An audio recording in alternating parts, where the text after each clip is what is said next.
हाँ, good morning all of you dear students. मैं आपका एडुकेटर उमेश शर्मा।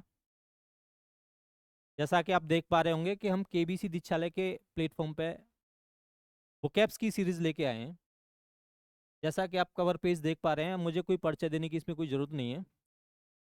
प्यारे साथियों, हम इंग्लिश वोकेबलरी की एक सीरीज स्टार्ट कर रहे हैं। इसका जो सोर्स है, सोर्स आपका एसपी बख्शी का जो सिनोनिम का और एंटोनिम का कलेक्शन है, वहाँ से है। आप जो भी सारे स्टूडेंट्स हमारे प्यारे जल्दी से जुड़ जाएंगे और इस बुकैब सीरीज का ज़्यादा से ज़्यादा फायदा लेंगे। होता क्या है कि सबसे ज़्यादा स्टूडेंट्स को ये टेंशन रहती है कि हम बुकैब्स को प्रिपेयर कैसे करें। हमें ना, हम आपकी हेल्प करेंगे और हम बुकैब्स को इतना इजी बना देंगे, आप कभी बुकैब्स भूल ही नहीं पाएंगे। तो इसके लिए सबसे पहली ज़रूरत मैं आपको बता दूं कि आपको बस वीडियो को देख करके बुकैब्स तैयार नहीं करना है। आपको अपना एक नोट नोटबुक और एक पेन रखना है और वोकैब्स को साथ ही साथ नोट करते जाना है आप। और जो वोकैब्स आज आप पढ़ेंगे, आज की सीरीज में जो आज आप वोकैब्स पढ़ेंगे, उसको शाम को रिवाइज करना है एक बार, और एक बार कल सुबह रिवाइज करना है। और उसके बाद फिर आपको उस वोकैब्स को वीक में एक बार रिवाइज कर लेना है, क्योंकि आप जानते हो कि बिना रिवीजन के कुछ भी संभव नहीं है। तो चलिए अपनी इस श्रृंखला को आगे बढ़ाते हैं, आज से शुरुआत करते हैं, श्री गणेशाय करते हैं। इंग्लिश बुकैप्स का टेंशन खत्म। जी दोस्तों, बिल्कुल आपका इंग्लिश बुकैप्स का डर बिल्कुल खत्म हो जाएगा। तो चलिए देखते हैं पहला बुकैप्स। देखिए दोस्तों, पहला बुकैप्स है आपका ऑकवर्ड। सबसे पहले राइट इसका प्रोनाउंसिएशन होना चाहिए। वर्ड है हमारा ऑकवर्ड। क्या वर्ड है? ऑकवर्ड। अब ऑकवर्ड वर्ड जो होता है, ऑकवर्ड का मतलब क्या होता है आपका? बेहुदा। हम बहुत इजी बनाएंगे, बेहुदा, या कह सकते हैं भद्दा। भद्दा या बेहुदा। इसका पहला सिनोनिम है क्लमसी। जैसे वोकैब्स को ज्यादा इजी बनाना है तो कैसे करेंगे हम उसको? हम अपनी प्रैक्टिकल आसपास से कोई एग्जांपल लेंगे। आसपास का कोई एग्जांपल जब हम अपने माइंड में सेट करेंगे तो वोकैब्स बहुत इजी हो जाएगा। देखिए, ऑकवर्ड बेहुदा या भद्दा हो गया। जैसे किसी की आवाज बहुत बेकार है, तो his voice is very awkward, his voice is very clumsy, his appearance is very ungainly. Word है आपका अनगिनली। अगला वर्ड है हमारा पॉन्डरस। क्या वर्ड है? पॉन्डरस। ये बुकैप्स आपको केवल बुकैप्स के पर्पस से याद नहीं करना है, स्पेलिंग टेस्ट में भी आपकी मदद करेगा। जितना भी बुकैबलरी पोर्शन है, सब जगह आपकी इसमें इससे हेल्प होगी। और एक है आपका रफ। आपने अभी तक पढ़ा होगा रफ कॉपी कहाँ है मेरी। तो रफ का मतलब है कि जो बहुत तो कह सकते हैं कि जल्दबाजी में प्रिपेयर की गई हो, जो ज्यादा नीट एंड क्लीन वे में नहीं प्रिपेयर किया गया, उसको कहते हैं रफ। तो हमने सिनोनिम पढ़े। पहला वर्ड है ऑकवर्ड। ऑकवर्ड का क्लमसी, अनगेनली, पॉन्डरस और रफ। ठीक है। अगर इसके पार्ट्स ऑफ स्पीच की बात करूं इस वर्ड की, तो ये हमारा क्या है? एडजेक्टिव है। क्या है? हमारा एडजेक्टिव है। ठीक है ना। और ध्यान रखना, जब भी आपसे सिनोनिम या एंटोनिम पूछा जाए और जिस पार्ट ऑफ स्पीच में पूछा गया है, तो उन दिए गए ऑप्शंस में से सबसे पहले आपको क्या चूज करना है? सबसे पहले उसी पार्ट्स ऑफ स्पीच को चूज करना है। यानी ये जो ऑकवर्ड वर्ड है, ये एडजेक्टिव की फॉर्म में है। क्लमसी भी एडजेक्टिव है, अनगिनली भी एडजेक्टिव है, पॉन्डरस भी एडजेक्टिव है, और रफ भी क्या है? एडजेक्टिव वर्ड है। ठीक है ना। अच्छा, अब बात करते हैं इसके एंटोनिम्स की। एंटोनिम्स इसका बिल्कुल विपरीत। तो क्लेवर। क्लेवर का मतलब बहुत चतुर या होशियार। डेक्स्ट्रस, दक्ष, निपुण, एप्ट। एप्ट मतलब उपयुक्त, बढ़िया, सूटेबल। सूटेबल भी कह सकते हैं इसको। एक वर्ड और जोड़ लेंगे इसमें आप लोग, सूटेबल। ठीक है ना। और स्किलफुल। स्किलफुल माने भी क्या होता है? निपुण होता है आपका। स्किलफुल माने भी क्या होता है? निपुण होता है। एक वर्ड और लिखेंगे, स्किल्ड। एक और वर्ड लिखेंगे आप लोग, क्या होगा? स्किल्ड। होप दैट कि आपको, देखो हमने एक ही बुक एप्स में 1 2 3 4 5 6 7 8 9 10 और 11। आप ये मत समझिएगा कि हमने एक बुक एप्स पढ़ा है, हमने यहाँ पे 10 बुक एप्स को पढ़ा हुआ है। और ऐसे ही आज की सीरीज में हम लोग इस तरीके से 10 बुक एप्स, यानी 10 × 10 100 बुक एप्स को तैयार करने जा रहे हैं। ठीक है ना। तो आप सारे बच्चे बड़े इंटरेस्ट के साथ में, जो जैसे मैं नोट कर रहा हूँ उसको नोट करते रहेंगे, और ऐसे इजी से इजी एग्जाम्स में आप यूज करेंगे उनको, ताकि आपका वो बुकैप्स है वो आपका खुद का अपना हो जाए, आपकी प्रैक्टिस में आ जाए, आपके रिवीजन में आ जाए। ठीक है ना। तो एक बार फिर रिवाइज कर लेते हैं। ऑकवर्ड, क्लमसी, अनगिनली, पॉन्डरस, रफ, एंटोनिम्स हो जाएंगे, क्लेवर है, डेक्स्ट्रस है, एप्ट है, स्किलफुल है, स्किल्ड है और सूटेबल है। और हो जाएगा, एक और जोड़ लेते हैं, अप्रोप्रिएट। अप्रोप्रिएट, क्लियर है? चलिए नेक्स्ट चलते हैं अब। नेक्स्ट वर्ड है हमारा अपारेंट। क्या वर्ड है? अपारेंट। और ये भी पार्ट्स ऑफ स्पीच में मैं आपको बता दूं एडजेक्टिव है। क्या है पार्ट्स ऑफ स्पीच में? एडजेक्टिव है। और अपारेंट का मतलब होता है स्पष्ट। अपारेंट का मीनिंग क्या होता है? स्पष्ट होता है, ठीक है ना। और इसके सिनोनिम देखें तो एविडेंट, एविडेंट भी स्पष्ट होता है, ये भी पार्ट्स ऑफ स्पीच है। में एडजेक्टिव है। ऑब्वियस भी क्या है आपका? स्पष्ट होता है। परसेप्टिबल, एक चीज और बता देता हूं मैं आपको कि जितने भी वर्ड आपको बीएलई लगे हुए मिलते हैं, जैसे कैपेबल, ठीक है ना, कैपेबल है आपका, दूसरे और सारे कई सारे, एबल है, कैपेबल है, तो जिसमें बीएलई आता है वो 100% एडजेक्टिव होता है। ये ट्रिक आप ध्यान रखेंगे, जिस भी वर्ड में ए बी एल ई आता है लास्ट में, एंडिंग वर्ड्स लेटर्स उसके ए बी एल ई होते हैं, तो वो वर्ड क्या होता है हमारा? 100% एडजेक्टिव होता है। अगला वर्ड है डिस्टिंक्ट। डिस्टिंक्ट का मतलब कह सकते हैं विशेष भी होता है, और डिस्टिंक्ट माने स्पष्ट भी होता है, ठीक है ना। तो कितने वर्ड पढ़ रहे हैं हम लोग सुनने में? Evident, obvious, perceptible, distinct. बात करते हैं इसके एंटोनिम की, तो एंटोनिम में मार्क्स्ड। और देखिए मार्क्स्ड वर्ड कहाँ से बना हुआ है? मास्क से बना है। कहाँ से बना है? मास्क से। और पता है आपको कोरोना के दौरान सबसे ज्यादा कौन सा वर्ड यूज किया गया था? मास्क। कौन सा वर्ड यूज किया गया था? मास्क। सबकी जरूरत क्या थी? मास्क। सबसे ज्यादा कंसंट्रेट किस पे किया गया था? मास्क। लाइफ का पार्ट या पर्सनैलिटी का पार्ट, या कह सकते हैं हमारे हमारे कह सकते हैं हमारे क्लॉथिंग्स का क्या पार्ट बन गया था? मास्क बन गया था। और मास्क से ही क्या बन गया? मास्क बन गया। किस फॉर्म में है ये जो वर्ड है इसके साथ ईडी लगा दी गई है, यानी मास्क माने चेहरे को ढकना होता है। मास्क एक तो वस्त्र हो गया जिसको हम लगाते हैं, वो नाउन होगी आपकी, ठीक है। मास्क, MAS के, मास्क माने क्या? ये नाउन के रूप में है। एक एक कह सकते हैं क्लॉथिंग जिसको मुंह, जिससे मुंह ढकते हैं हम लोग। और मास्क जो है वो वर्ब भी होती है अपने आप में, स्पेलिंग सेम है, ये वर्ब भी होता है। और आप जानते हैं कि जब वर्ब के साथ में ईडी लगा दी जाती है तो वो क्या बन जाता है? Past participle. क्या बन जाता है वो? पास्ट पार्टिसिपल बन जाता है। और आप सारे लोग इस बात को बहुत अच्छी तरह जानते हैं कि पास्ट पार्टिसिपल एक एडजेक्टिव के रूप में काम करता है, इसलिए यहाँ पे मास्क का यूज किया, ठीक है ना। नेक्स्ट है ऑब्सक्योर। ये भी आपका एडजेक्टिव है। ऑब्सक्योर मींस होता है धुंधला, साफ दिखाई नहीं दे। इनडिस्टिंक्ट, इनडिस्टिंक्ट माने भी क्या होता है? डिस्टिंक्ट होता है स्पष्ट बिल्कुल। देखो डिस्टिंक्ट, इसके पहले प्रीफिक्स लग गया, क्या लगा है? इन। तो इन लगने से किसी का भी मीनिंग अपोजिट हो जाता है उसको, जैसे अप्रोप्रिएट क्या हो जाता है? इनअप्रोप्रिएट, ठीक है। तो इनडिस्टिंक्ट अस्पष्ट हो जाएगा। डाउटफुल माने भी क्या हो जाएगा? अस्पष्ट हो जाएगा। और देखिए एक वर्ड है हैजी। क्या वर्ड है आपका? हैजी। हैजी माने भी क्या होता है आपका? अस्पष्ट होता है। किस किस वर्ड को पढ़ा हमने एंटोनिम रूप में? मास्क्ड, ऑब्सक्योर, इनडिस्टिंक्ट, डाउटफुल और हैजी। उम्मीद है कि आपको ये वर्ड भी आपका अपना हो गया होगा और आपको याद हो गया होगा। आगे चलते हैं नेक्स्ट बुक। नेक्स्ट बुक है एल्योर।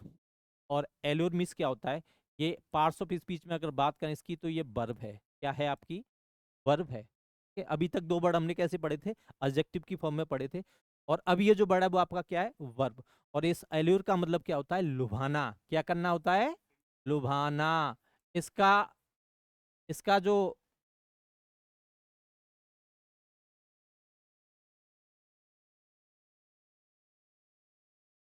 एल्यूर का मतलब होता है लुभाना, ठीक है दोस्तों। किसी को टेम्प्ट करना, लालच में डालना, ठीक है ना। देखते हैं इंटाइस, ये भी वर्ब है पार्ट्स ऑफ स्पीच में। और इंटाइस का मतलब क्या होता है? लुभाना।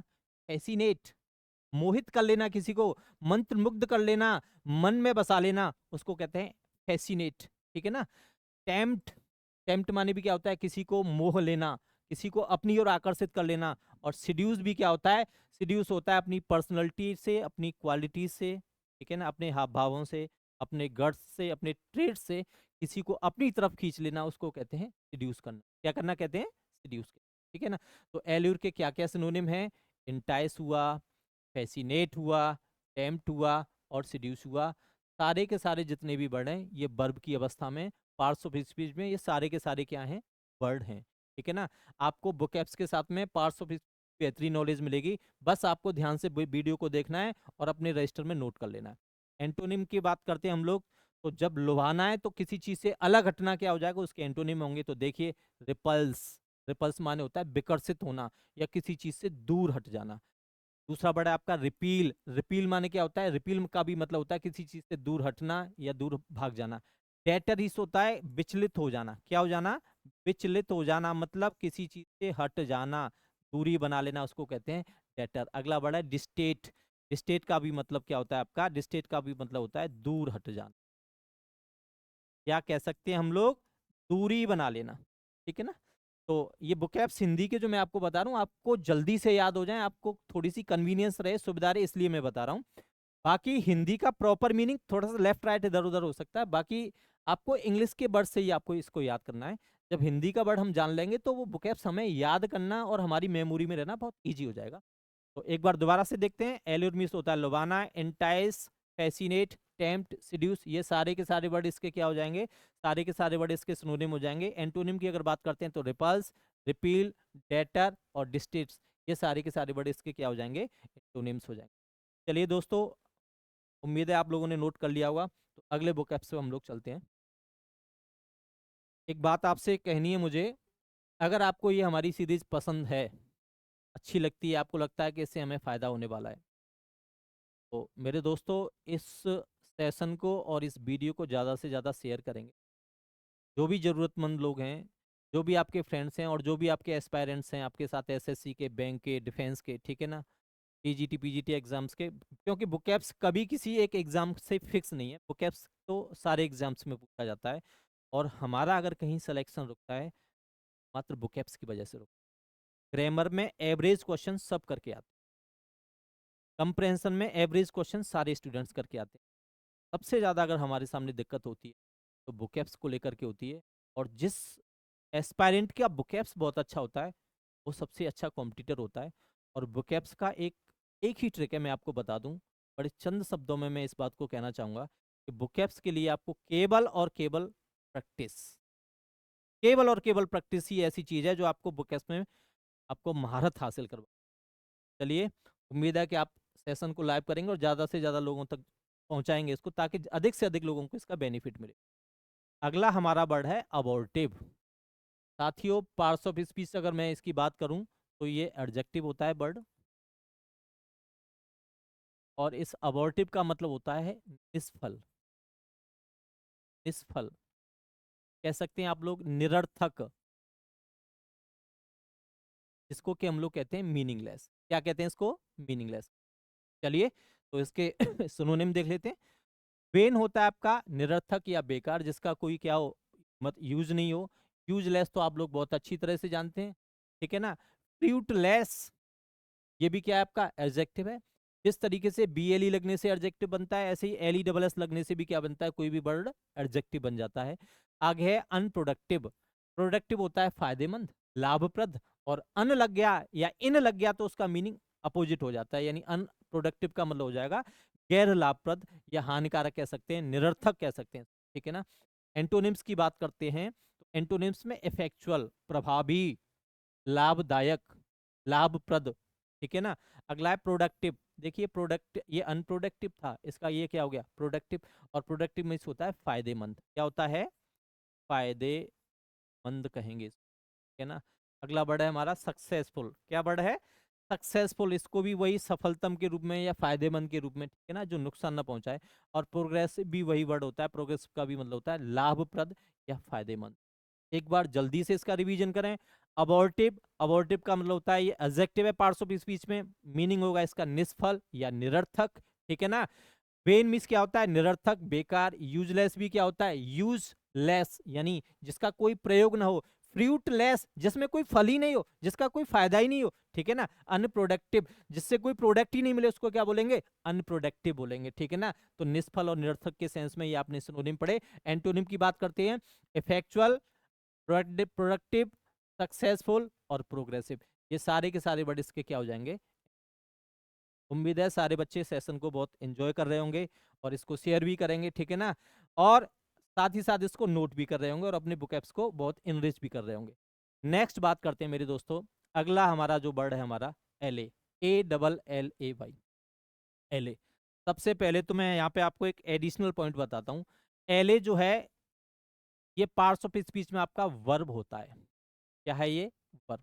और इस एले का मतलब होता है शांत करना। क्या करना? शांत करना। किसी झगड़े को शांत करना, किसी मामले को शांत करना, ठीक है ना, किसी विद्रोह को शांत करना, उसको बोलते हैं एले। और इसका मीनिंग हो जाएगा आपका शांत करना। क्या करना होगा इसका? शांत कर, ठीक है ना। इस एले वर्ड से ही हम कह सकते हैं इसके होमोफोन्स के रूप में या पेरोनिम्स के रूप में 3 वर्ड और आते हैं, वो भी मैं आपको बता देता हूँ कौन कौन से वर्ड होते हैं। अलग से नोट कर लेंगे आप इसको। एले एक वर्ड, एले होता है आपका शांत करना वर्ब के रूप में, एज वर्ब। दूसरा वर्ड क्या होता है? ALLOY, alloy. एलॉय मीन्स होता है मिश्र धातु, जिसको कह सकते हैं हम लोग कंपाउंड मेटल। बताते हैं आपको। बाइक तो सबके पास रही होगी। एक समय था जब स्पार्कल्स वाली जो पहिया होता है ना, बाइक का पहिया, बाइक के पहिए में कहते हैं ना, उस तान, रिम जो होती थी उसमें जो तान होती थी वो स्पोक्स जो होती थी वायर की होती थी। अब जमाना चल रहा है पिछले पिछले टेंस में, यानी हम कह सकते हैं 2010 से इससे पहले से ही शुरू हो गया था।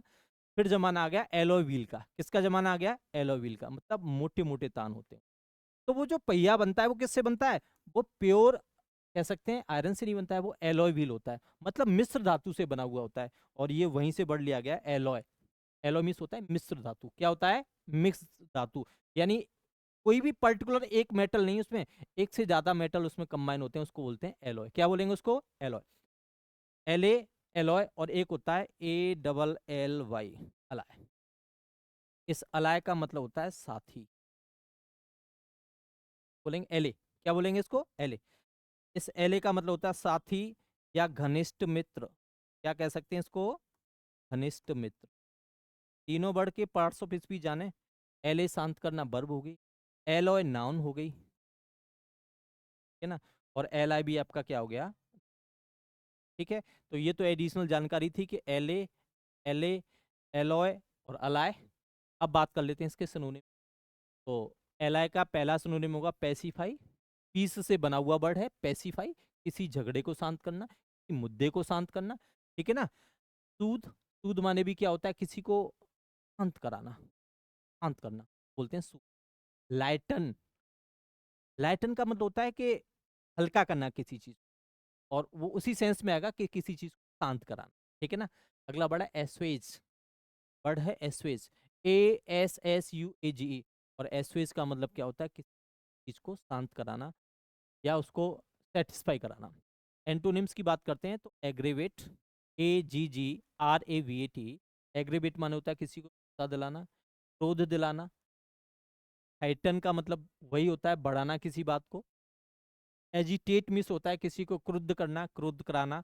और एक्साइट का भी मतलब क्या होता है? एक्साइट का भी मतलब होता है किसी बात को बढ़ाना या झगड़े को आगे ले जाना, ठीक है ना।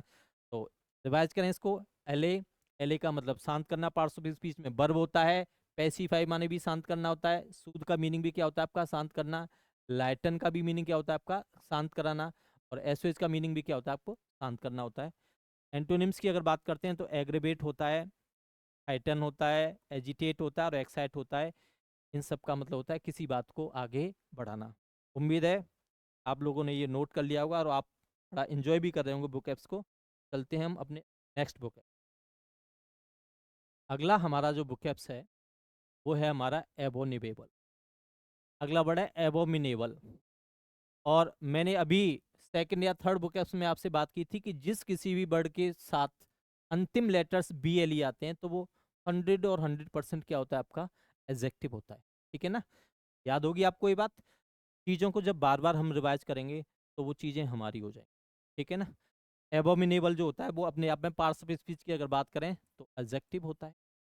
क्या होता है साथियों? एडजेक्टिव होता है।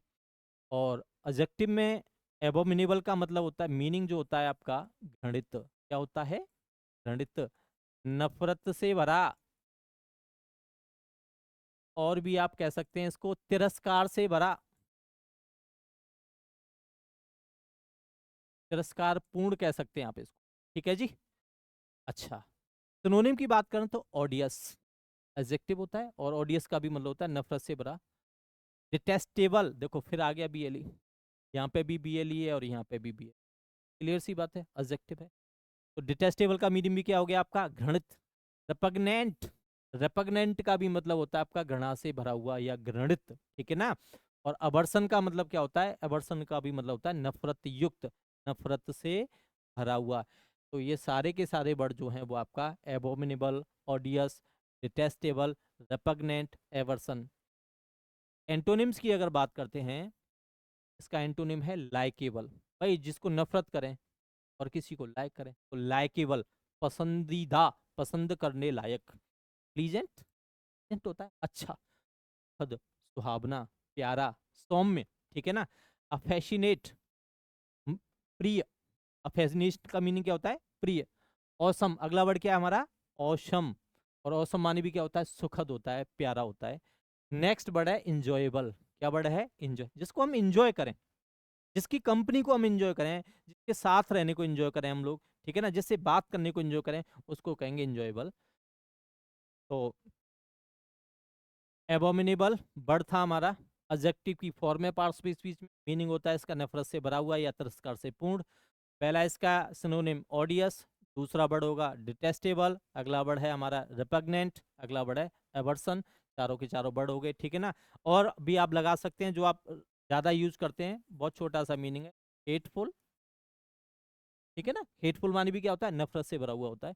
एंटोनिम्स की बात करते हैं तो आपका लाइकेबल है, प्लीजेंट है, पसंद करने वाला, पसंद करने लायक, प्लीजेंट, अफेशिनेट, ऑसम, और आपका इंजॉयबल। उम्मीद है आपको ये बुक एप्स भी आपकी समझ में आया होगा और आप बहुत इंजॉय कर रहे होंगे क्लास को, ठीक है ना। नेक्स्ट वर्ड है हमारा मेरे दोस्तों, एक्जिम। टाइपिंग में थोड़ी सी मिस्टेक हुई है, यहाँ पे ये जो एन है इसकी जगह आप लोग को हटा देंगे, और वर्ड में आपको ये वर्ड में नया नए सिरे से यहाँ लिख देता हूँ, AXIOM को पढ़ेंगे आप लोग, इसको कंसीडर नहीं करेंगे, ये टाइपिंग की मिस्टेक होगी है, लेट इट गो, हो जाती है मिस्टेक, ऐसी कोई बड़ी बात नहीं है।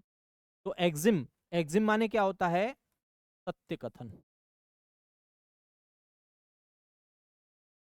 या कह सकते हैं स्वयं सिद्ध कथन जो होता है, अपने आप में बिल्कुल अप्रूव्ड जो बात होती है उसको बोलते हैं एग्जिम। पार्ट्स ऑफ स्पीच की अगर हम लोग बात करते हैं यहाँ पे, तो पार्ट्स ऑफ स्पीच में ये आपका जो वर्ड है, ये आपका नाउन है, क्या है, नाउन है, ठीक है ना। तो लग रहा होगा मैं कैसे बता रहा हूँ कि ये नाउन है कि ये वर्ब है कि एडजेक्टिव, जब आप खुद इन वर्ड्स को पढ़ेंगे और जब आप खुद पार्ट्स ऑफ स्पीच में वो डिटेक्ट करेंगे, आपको एक आपके अंदर एक अंडरस्टैंडिंग डेवलप होगी, इस तरीके से नाउन को, इस तरीके से वर्ब को, इस तरीके से एडजेक्टिव को, वर्ब को, प्रपोजिशन को, कंजक्शन को, इंटरजेक्शन को कैसे हटा जाता है। तो एग्जिम अपने आप में क्या है, सत्य कथन। पार्ट्स ऑफ स्पीच का रोल क्या है, नाउन होती है। सिनोनिम की अगर बात करें तो मैक्सिम, मैक्सिम का भी वही मीनिंग होता है जो एग्जिम का मीनिंग होता है। सेइंग का मतलब भी वही होता है, कहावत या सत्य बात। डिक्टम माने भी क्या होता है, कहावत होता है या सत्य कथन होता है। और ट्रुथ का मतलब तो आप जानते हो, जो अपने आप में सच है वही क्या है, ट्रुथ है, ठीक है ना। तो सिनोनिम की अगर बात करते हैं तो मैक्सिम, सेइंग, डिक्टम और ट्रुथ, ये इतने सारे वर्ड आपके क्या हैं, ये सारे के सारे वर्ड आपके क्या हैं, आपके सिनोनिम हैं। एंटोनिम की अगर बात करते हैं, एंटोनिम होगा मेरे दोस्तों, जब हमसे कोई गलती हो जाती है, ठीक है ना, कोई बड़ी भूल जो हो जाती है उसको ब्लंडर कहते हैं। क्या कहते हैं, ब्लंडर। और ब्लंडर का मतलब होता है बड़ी चूक, भूल जिसको कहते हैं, बड़ी भूल हो जाना, बड़ी चूक हो जाना, जिस ऐसी भूल हो जाना जिसकी किसी से उम्मीद नहीं की जाए उसको बोलते हैं, ठीक है ना। तो इसका एंटोनिम हो जाएगा ब्लंडर। रिडिकुलसनेस, नेस जिसके साथ लगता है वो नाउन होती है, तो रिडिकुलसनेस हो जाएगी, तब कोई ऐसी बात जिस पे बहुत ज्यादा हंसें लोग, तो रिडिकुलसनेस कहते हैं।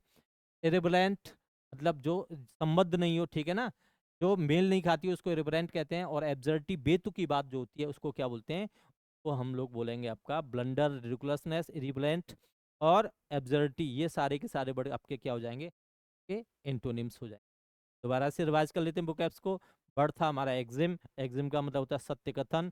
पार्ट्स ऑफ स्पीच में इसको नाउन डिफाइन किया, नाउन होता है ये। नाउन होता है ये, सिनोनिम पहला मैक्सिम, सेइंग, डिक्टम और ट्रुथ होगा। एंटोनिम की अगर बात करें तो मैक्सिम, सेइंग, डिक्टम और ट्रुथ होगा। सिनोनिम पहला मैक्सिम, सेइंग, डिक्टम और ट्रुथ होगा। एंटोनिम की अगर बात करें तो एंटोनिम की अगर बात करते हैं तो ब्लंडर, रिडिकुलसनेस, इरिवरेंट और एब्सर्डिटी हो जाएगा। ठीक है ना। होप दैट कि आपको सारे बुकअप्स बहुत अच्छी तरह से समझ में आ रहे होंगे और आप सेशन को बहुत लाइक भी कर रहे होंगे और शेयर भी कर रहे होंगे और अपने दोस्तों के साथ तो ज़्यादा से ज़्यादा पब्लिश भी कराएंगे, इसको एडवर्टीजमेंट भी करेंगे। अगला बुकअप्स की बात करते हैं। हमारा नेक्स्ट बुकअप है हमारा असीडस। क्या वर्ड है? पार्ट्स ऑफ स्पीच में अगर मैं इसको डिफाइन करूं तो ये एडजेक्टिव होता है। एक और नई बात, जिस तरीके से हमने सीखा था कि किसी भी वर्ड के अंतिम लेटर बी एल ई आते हैं तो एडजेक्टिव होता है। एक और ट्रिक है आपके लिए यहाँ पर, अगर किसी भी वर्ड के अंतिम लेटर्स ओ यू एस आते हैं तो वो आपका एडजेक्टिव होता है। असीडस, इसको कहते हैं मेहनत कश। क्या कहेंगे इसको? मेहनत कश। और मेहनत कश तो समझ गए आप लोग, भारत का किसान बड़ा मेहनत कश होता है, बहुत मेहनत करता है। ज़्यादातर हम लोग जो हैं वो ऐसे ही परिवेश से जुड़े हुए हैं। आपने अपने पेरेंट्स की असीडस लेबर को देखा होगा, मेहनत कश उनके जो एफर्ट हैं आपको पढ़ाने में, आपको आगे बढ़ाने में, आपके भविष्य को सुरक्षित बनाने में, जितने भी प्रयास वो कर रहे हैं, चाहे बेचारे वो सुबह 4 बजे जग रहे हैं या रात को 10 बजे सो रहे हैं, ठीक है ना, लेकिन वो हर समय आपकी केयर कर रहे हैं। तो उसी वर्ड के लिए, उनके लिए ये वर्ड बनाया गया है एसिडस। क्या वर्ड बनाया गया है? एसिडस। इसका मीनिंग होता है मेहनत कश। सिनोनिम देख लेते हैं। कांस्टेंट, जो कभी रुके ना, लगातार लगा रहे, कांस्टेंट। डिलीजेंट, बहुत ज्यादा मेहनत, जी तोड़ मेहनत करने वाला। अटेंटिव, हर समय अलर्ट और अटेंटिव मोड में रहने वाला। परजर्वरिंग, परजर्वरिंग का मतलब भी होता है जो हर समय लगा रहे, निरंतर लगा रहे, कछुए की चाल से रेगुलर चलता रहे, रुके ना कभी, चींटी जैसी मेहनत करे, ठीक है ना, चींटी जैसी लगन दिखाए, डेडिकेशन दिखाए, उसके लिए यूज एक वर्ड होता है मेहनत कश। एंटोनिम्स की बात करते हैं तो इंडिफरेंस, डिफरेंस का मतलब कोई फर्क ही नहीं पड़ता, कभी कोई सोचे ही नहीं, ठीक है, उसको इंडिफरेंस। Careless, indolent, lethargic. देखिए केयर, केयर माने हो गया आपका चिंता करना, फिक्र करना। केयरलेस। इंडोलेंट, इंडोलेंट का मीनिंग होता है आपका आलसी। लेथर्जिक का भी मतलब होता है आपका आलसी। ठीक है दोस्तों, ये सारे के सारे वर्ड आपके क्या हो जाएंगे? आपके एंटोनिम हो जाएंगे।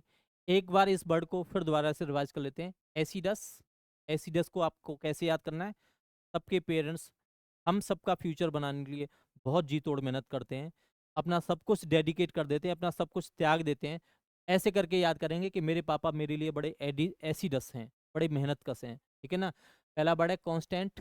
डिलीजेंट, डिलीजेंट का भी मीनिंग होता है आपका बहुत मेहनत कश, जी तोड़ मेहनत करने वाला, दिन रात मेहनत करने वाला। अटेंटिव, अटेंटिव का आप जानते हो हर समय अलर्ट रहने वाला मेहनत कश व्यक्ति होता है। और परजर्वरिंग की क्या होता है? जो कभी रुके ना, रेगुलर चलता रहे, रेगुलर मेहनत करते रहे, उसको बोलते हैं परजर्वरिंग। एंटोनिम्स की बात करते हैं तो इंडिफरेंस, मैंने बताया जिसको कोई फर्क ही ना पड़े उसको बोलते हैं इंडिफरेंस, आलसी व्यक्ति होता है। केयरलेस, केयर नहीं हो जिसको, आलसी, आलस्य से भरा हुआ, ठीक है, आलस्य से भरा, उसको बोलते हैं केयरलेस। और इंडोलेंट का मतलब होता है आलसी, और लेथर्जिक का भी मीनिंग क्या होता है? आलसी। नेक्स्ट, अगले बुकैप्स की तरफ हम लोग रुक करते हैं।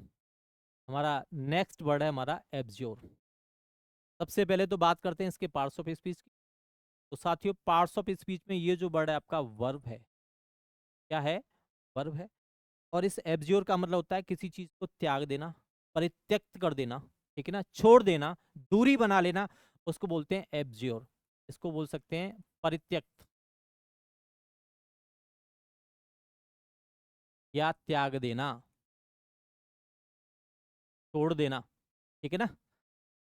इसके लिए एक वर्ड और बताऊंगा मैं आपको। मोस्टली आप रेलवे स्टेशन से होकर के गुजरे होंगे तो बहुत पुराने समय की जो बिल्डिंग्स बनी हुई हैं, जो अब रेलवे के यूज में नहीं है, या कोई भी गवर्नमेंट बिल्डिंग जो अब गवर्नमेंट के यूज में नहीं है, उसको खाली कर दिया गया है, उसको छोड़ दिया गया है।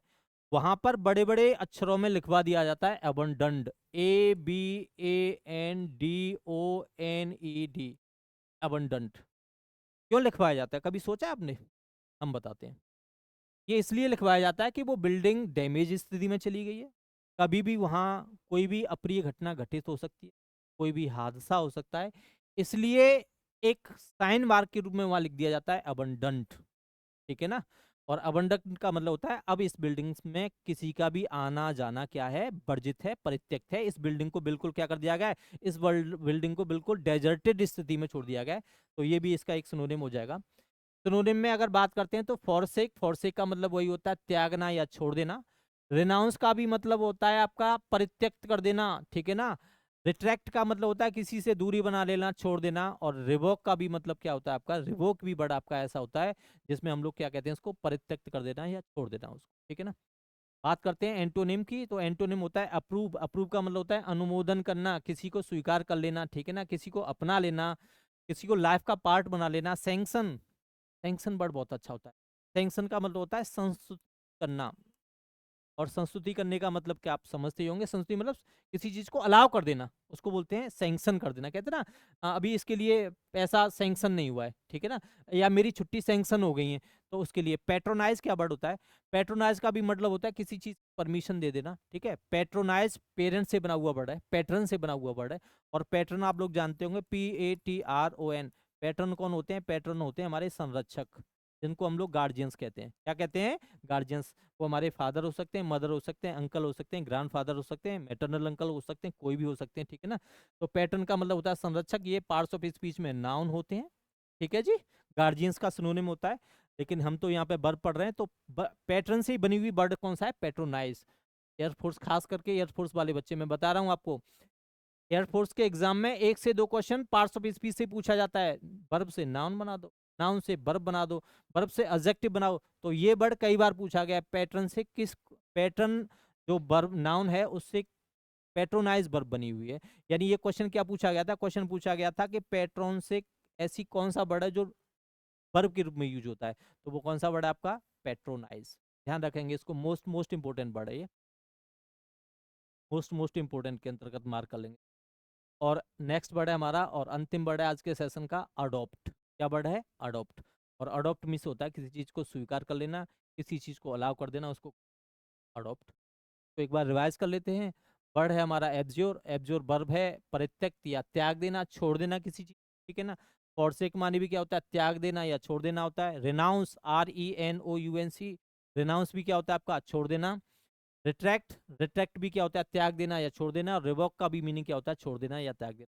अगर आप लोग सोच रहे हो कि बिना बोले, जब आप इस वीडियो को देख रहे हो, ठीक है ना, एक बार देखने के बाद आप लोग अपने रजिस्टर में नोट कर लेंगे, फिर जब आप इसको दोबारा रिवाइज करेंगे अपने रजिस्टर से, तो सारे के सारे बुकैप्स को आपको बोलना जरूर है, ठीक है ना। और मैं आपको रिवीजन का एक मेथड भी बना देता हूँ। जब आप वो वीडियो को देखने के बाद में आप अपना खुद का रजिस्टर मेंटेन करेंगे, तो वहां आप इसको पेन से लिखेंगे। और जब रिवीजन करेंगे ना, तो रिवीजन के समय में आपके पास पेंसिल होनी चाहिए, और पेंसिल से जिस तरीके से मैं ये बर्थ लिखता जा रहा हूँ वहां पे, ठीक है ना, पेंसिल से आप सारे बर्ड्स, इतना स्पेस होता है उस लाइन के बीच में, आप लोग लिख सकते हैं, जैसे जहां भी लेफ्ट राइट में जा रहे आपको स्पेस मिल जाए। मोस्टली 2-3 वर्ड तो आपको याद हो जाएंगे, 1-2 वर्ड ऐसा होगा जो आपके लिए डिफिकल्ट साबित होगा, तो उसके लिए क्या करेंगे, आप उसको आगे चल के लिख लेंगे। जैसे रिट्रैक्ट वर्ड आपको याद नहीं हो रहा है, तो ऐसे करके रिट्रैक्ट को लिख लेंगे, ठीक है ना। इससे क्या रहेगा, इससे ये रहेगा कि भाई मुझे पहली बार की रिवीजन में ये 2 वर्ड तो आ रहे थे, लेकिन ये 2 नहीं आ रहे थे, तो आपने इन दोनों को, रिट्रैक्ट को लिख लिया और रिवोक को लिख लिया, ठीक है ना। जब आप इसका रिवीजन अगले 2 से 3 दिन में करेंगे इन बुकएप्स का रिवीजन, तो आपकी ये बुकएप्स तो पहले से ही तैयार है, आपकी नजर सीधी यहाँ जाएगी, और बस आप क्या करेंगे, उसको यहाँ फिर टिक कर देंगे, इसको का RETRACT और REVOK, इसको पढ़ते हुए टिक कर देंगे। और फिर आपको आगे निकल जाना, रटना नहीं है किसी चीज को, समझना है और उसकी रिवीजन करनी है। रटोगे तो भूल जाओगे, क्रैम नहीं करनी है कोई चीज, आपको रटनी नहीं है। आपको तो केवल समय समय पर उसको क्या करना है, समय समय को आपको उसको वर्ड्स को रिवाइज करना है। अब एंटोनिम की बात करते हैं, तो अप्रूव, सैंक्शन और पेट्रोनाइज और एडॉप्ट। प्यारे साथियों, ये हमारे 10 एंटोनिम और सिनोनिम की ए सीरीज से स्टार्ट होने वाले बुकैप्स थे। पूरी कोशिश की गई है आपको अच्छी तरह से समझ में आ जाए। आपके जो भी सुझाव होंगे बुकैप से रिगार्डिंग कि सर ये चीज़ें और इसमें शामिल की जाएं, आप सबके सुझाव केबीसी दीक्षालय के प्लेटफॉर्म पे आमंत्रित हैं, ठीक है ना। कमेंट के माध्यम से, ठीक है ना, कमेंट के माध्यम से आप लोग मुझे बताएंगे कि सर ये चीज़ें और इसमें शामिल की जाएं। और दूसरी बात, आपका फीडबैक हमारे इस केबीसी दीक्षालय के प्लेटफॉर्म के लिए बहुत मायने रखता है ना। उम्मीद है कि जिन फीलिंग्स के साथ में, जिन भावनाओं के साथ में हम आपके साथ कमर तोड़ मेहनत करने के लिए तैयार हैं, आप भी हमारे साथ उन्हीं फीलिंग्स के साथ, उन्हीं सपनों के साथ, उन्हीं भावनाओं के साथ जुड़ेंगे और हमारे इस सेशन को, कौन सा सेशन, वो कैप्स का टेंशन कम से रेगुलर क्लासेस में जुड़ते रहेंगे। आज के लिए इतना ही काफ़ी है।